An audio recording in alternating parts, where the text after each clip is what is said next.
Hello friends आज हम hello students आज हम यहाँ पे बात करेंगे बैलेंस शीट की। जैसे हम जानते हैं कंपनी का फाइनल अकाउंट बनाते समय हमें 3 चीज़ें बनाने की ज़रूरत पड़ती है।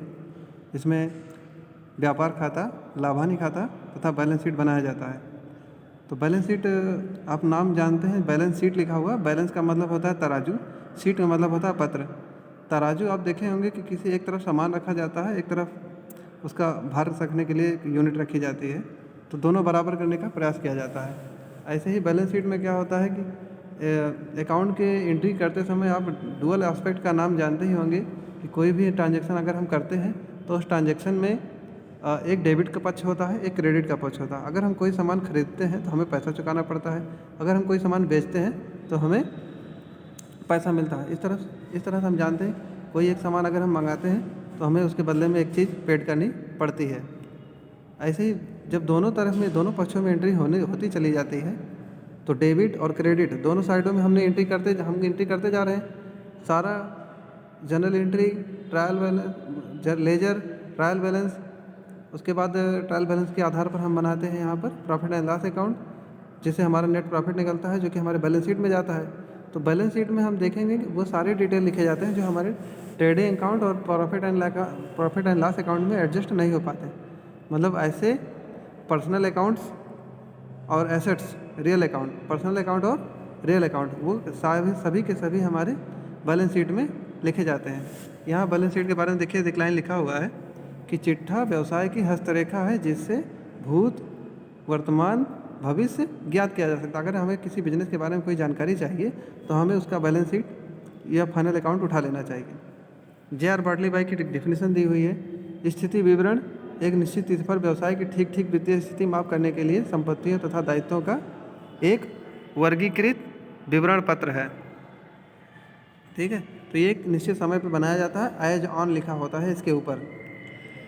चिट्ठा 2 भागों में विभक्त किया जाता है। एक पहले साइड को जो बायां पक्ष रहता है उसको दायित्व पक्ष बोलते हैं और दाहिने पक्ष को संपत्ति पक्ष बोला जाता है। अब भारत में अलग अलग तरीके की बिजनेस पाए जाते हैं, जिसमें एकाकी व्यापार, साझेदारी कंपनी मेन रूप से हमें देखने को मिलते हैं। एकाकी व्यापारी और साझेदारी संस्थाओं के लिए कोई निश्चित प्रारूप अवेलेबल नहीं है, लेकिन कंपनी के लिए कंपनी अधिनियम 2013 में उसका एक निश्चित प्रोफार्मा दिया गया है। जब हम कंपनी अकाउंट पढ़ेंगे तो वहाँ पर हम देखेंगे। अभी यहाँ पे हम साधारण व्यवसाय के बारे में बात कर रहे हैं, तो साधारण व्यवसाय के लिए यही एक प्रोफार्मा दिया हो। 2 तरीके से बनाया जाता है इसमें, एक तरलता क्रम होता है, एक स्थिरता क्रम होता है, लिक्विडिटी एंड परमानेंसी क्रम। लिक्विडिटी क्रम वाले के बारे में देख लें।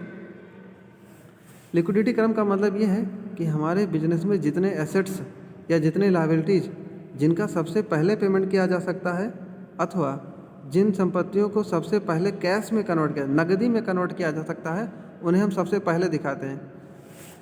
जिनका सबसे पहले लायबिलिटीज पेड की जाती है वो हम इनके दिखा रहे हैं। अब देखते हैं बैलेंस शीट, आप देख लीजिए। Bank overdraft, outstanding expense, unearned income, bills payable, sundry creditors, loan, reserve end funds, capital, net profit उसमें ऐड किया जाता है। अगर ड्राइंग और नेट लॉस रहता है तो हम उसको डिडक्ट कर देते हैं। ऐसे ही एसेट साइड में देखेंगे, cash in hand, cash at bank, accrued income, prepaid income, bills receivable, sundry debtors, closing stock, live stock, tools, investment, furniture and fixtures, equipment, plant and machinery, lease hold property, land and building, goodwill. तो ये जितने भी हमारे यहाँ पे amount या कहें items दी हुई हैं, ये सारे के सारे लिक्विडिटी के प्रोफार्मा के हिसाब से यहाँ पे दिया गया है। ये जो सीक्वेंस दिया हुआ, इस सीक्वेंस को आप ठीक से अगर कई बार देख लेंगे तो आपको ये संभवतः समझ में आ जाएगा कि क्यों ये इस तरीके से लिखा गया है।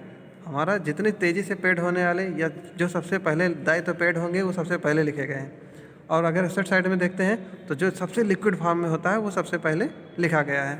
ऐसे ही कम लिक्विडिटी के क्रम में धीरे धीरे करते नीचे तक जाते हैं। लैंड एंड बिल्डिंग देखिए लास्ट में लिखा हुआ है, फिर गुडविल लिखा हुआ है, जो कि इनकैश नहीं होता है कभी। दूसरा प्रोफार्मा स्थिरता के क्रम में, जिन चीज़ों को हम कन्वर्ट तेज़ी से नहीं कर सकते उन्हें सबसे पहले लिखा जाएगा। मतलब जो इन लिक्विड, मतलब कन्वर्ट होने में सबसे ज़्यादा समय ले सकते हैं, उन्हें हम सबसे पहले लिखते हैं। यहाँ देखेंगे कैपिटल जो है बिजनेस के जीवन काल तक भी वापस नहीं किया जा सकता, इसलिए ये सबसे पहले लिखा गया है। उसके बाद रिजर्व सरप्लस है, loans, sundry creditors, bills payable, unearned income, outstanding expense, bank overdraft. तो जो सीक्वेंस वहाँ पे दिया होता उसी सीक्वेंस को हम यहाँ पे जस्ट रिवर्स कर देंगे तो हमारा ये परमानेंसी के क्रम में हो जाता है।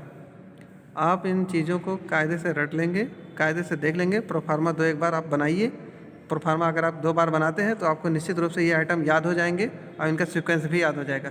क्वेश्चंस में इनके सीक्वेंस भी पूछता है, 4 आइटम दे देगा कि आप बताएं कि इसमें से इनका सीक्वेंस क्या होना चाहिए, लिक्विडिटी के क्रम में या फिर परमानेंसी के क्रम में।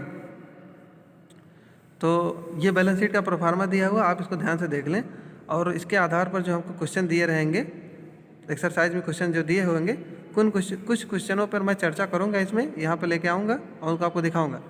बाकी के क्वेश्चन आसान है उसमें बुक में, साहित्य भवन की पब्लिकेशन किताब पढ़ रहे हो या कोई भी बुक पढ़ रहे हो तो उसमें आगे के जो क्वेश्चन रहते हैं वो आसान होते हैं, उसके बाद के क्वेश्चन जो है थोड़े टफ होते हैं। उसमें से मैं कुछ क्वेश्चन जो है यहाँ पर न्यूमेरिकल सॉल्व करके समझा दूँगा।